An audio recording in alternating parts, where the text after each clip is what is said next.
O publicitário Marcos Valério citou o ex-presidente Lula como a figura central do assassinato do ex-prefeito Celso Daniel. A participação do PT no crime do ex-prefeito há muito é suscitada. Eu te pergunto, isso se trata de um partido político ou de uma organização criminosa? Olha, não é a primeira vez que o Marcos Valério levanta essa possibilidade. Ele já tentou dizer isso para o juiz Joaquim Barbosa. E Joaquim Barbosa alegou que não era o momento, enfim. E ele não conseguiu explicitar essa denúncia. E agora ele volta e afirma, né, que não apenas o PT, mas que o Lula teria sido o mandante do assassinato do Celso Daniel. Eu espero que dessa vez esse tipo de denúncia vá à frente, porque um líder, digamos assim, de um partido que supostamente tenha mandado assassinar um próprio companheiro do mesmo partido, aí realmente fica caracterizado que esse partido não é um partido, e sim uma organização à margem da lei, sem a menor dúvida.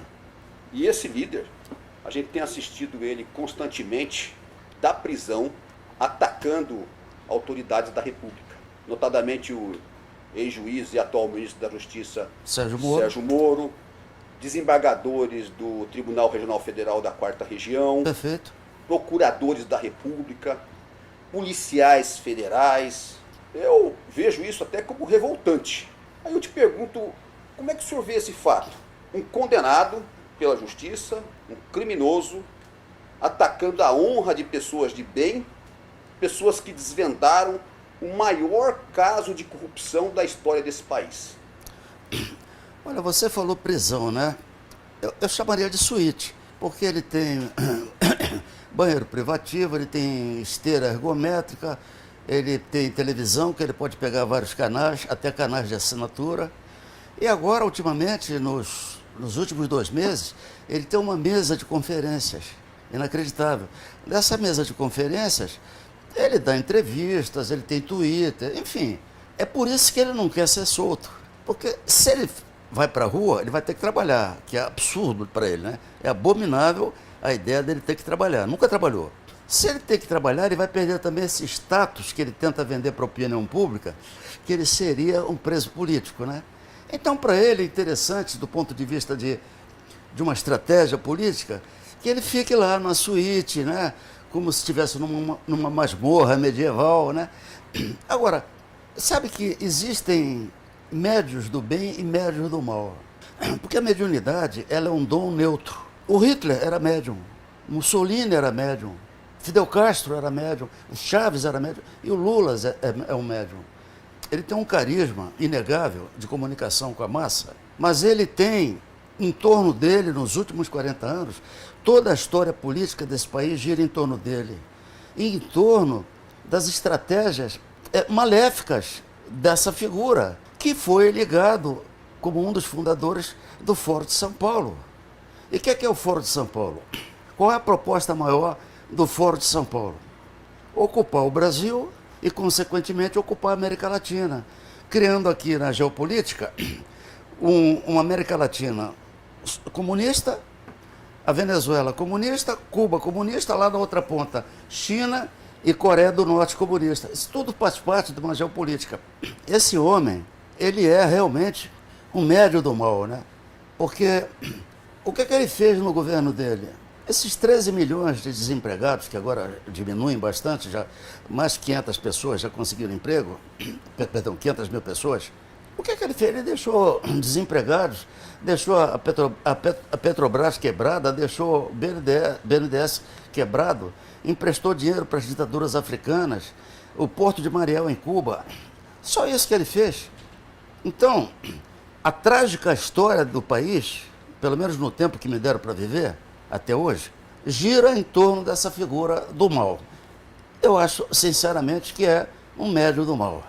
A esquerda brasileira não nega, torce para que o atual governo não dê certo. Isso a gente tem visto. Como é que essa turma, como que a esquerda brasileira, que claramente torce para que o país não dê certo, consegue obter o apoio da maciça maioria da classe artística brasileira? O artista, ele tem uma capacidade de vocalização muito grande, né? Porque lida com meios de comunicação, né? Eu respeito a opção política de cada colega meu. Eu preferi ir para outro caminho. Como eu nunca dependi de financiamento, de leis de incentivo, eu nunca precisei da Ancine, da Lei Rouanet. Talvez, digamos que os colegas tenham uma outra visão sobre financiamento. Vai ver que eles acreditam que com Lula voltando, novamente as torneiras da Lei Rouanet, as torneiras da Ancine voltem a ficar à disposição, né, de quem precise ou de quem viva o tempo inteiro de financiamento. Eu coloco assim, se eles preferem apoiar o Lula em função de uma facilidade maior de patrocínios, a minha escolha é outra. Eu não voto em ninguém para depois pedir a ele um emprego ou pedir a quem eu tenha votado que me dê dinheiro para fazer filme, para fazer peça. Eu acho que é uma questão, meu irmão, de escolha política, não apenas política, mas sobretudo de escolha existencial, né? Como é que eu vou apoiar um candidato para ele me dar depois financiamento? Isso não faz parte da minha biografia. Você falou em Lei Rouanet. O que a gente percebe é o seguinte, a Lei Rouanet, em tese, deveria ter sido usada para incentivar novos artistas, o que eu acho salutar. No entanto, parece que houve um desvio. O dinheiro da Lei Rouanet foi utilizado para ajudar artistas consagrados em troca de alguma coisa. Eu te pergunto, como é que você vê esse cenário aí, que fizeram em torno da Lei Rouanet? Então, eu não tenho nada, deixa eu deixar bem claro, eu não tenho nada contra a Lei Rouanet nem contra a Ancine. Sim. Apenas, antes do governo atual, a Lei Rouanet e a Ancine, elas estavam sendo manipuladas politicamente. Por isso que quando eu fiz o meu filme, O Trampo, eu nem cogitei de pedir qualquer financiamento, porque eu sabia que havia uma certa parcialidade na liberação desses financiamentos. Por isso eu não pedi. Agora, eu acho que essas leis de incentivo deveriam privilegiar pessoas que estão começando, produtores, diretores, artistas jovens, porque o consagrado, até pelo próprio nome, pela própria história nas artes, ele teria mais facilidade de arranjar algum tipo de patrocínio até na iniciativa privada. Já um jovem artista que esteja começando, veja bem, quando eu digo jovem artista, não significa que ele tenha qualquer tipo de projeto, que seja um projeto que seria avaliado por uma comissão de alto nível, uma comissão artística e cultural de alto nível, né, que pudesse avaliar se o projeto dessa pessoa jovem teria qualidades para ter o financiamento. Esse tipo de mudança é que eu vejo nessas leis de patrocínio e nessas leis de incentivo. Voltar mais para quem está começando e não tanto para quem já tem uma carreira consolidada. O seu filme O Trampo foi feito sem utilizar nenhum centavo de dinheiro público. Nenhum centavo. E, inclusive, está sendo premiadíssimo. Sim. Né? Nós fizemos uma matéria, inclusive, sobre o seu filme recentemente. Muito obrigado. E o projeto Comprova.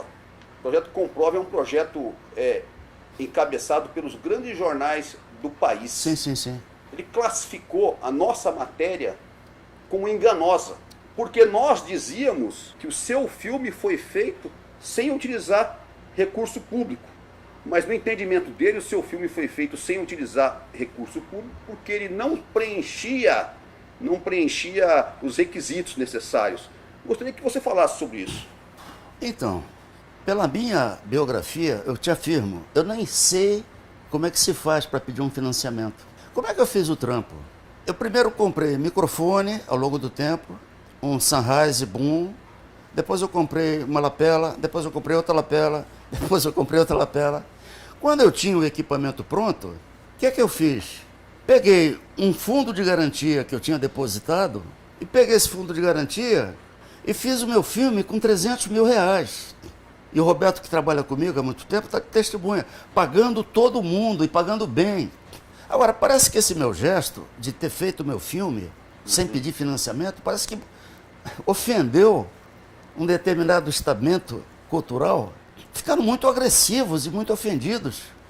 Eu não tenho nada contra quem queira pedir financiamento, patrocínio.